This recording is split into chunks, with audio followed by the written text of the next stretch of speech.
यहाँ पे आसपास जैसे खोनहर नाथ लगा हुआ है, मतलब महादेव है महादेव जी का ही मंदिर है। तो यहाँ पे आसपास माँ के मंदिर कौन से प्रसिद्ध मंदिर है?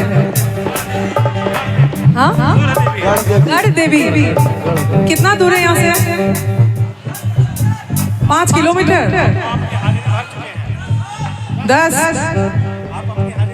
मैं गई हूँ ना गढ़ देवी मंदिर। हाँ। और यहाँ पे शायद बहुत सारे ऐसे माताएं होंगी जो नवरात्र को भूखते हैं, बहुत सारे व्रतधारिणी होंगे। तो आप लोगों को भी चरण स्पर्श, क्योंकि इस समय व्रतधारिणी खुद जो है आप स्वयं देवी रूपा, मैं समझती हूँ ऊर्जा से आप भर जाती है। तो आप लोगों को भी प्रणाम करते हैं और यहाँ आने के लिए बहुत बहुत धन्यवाद।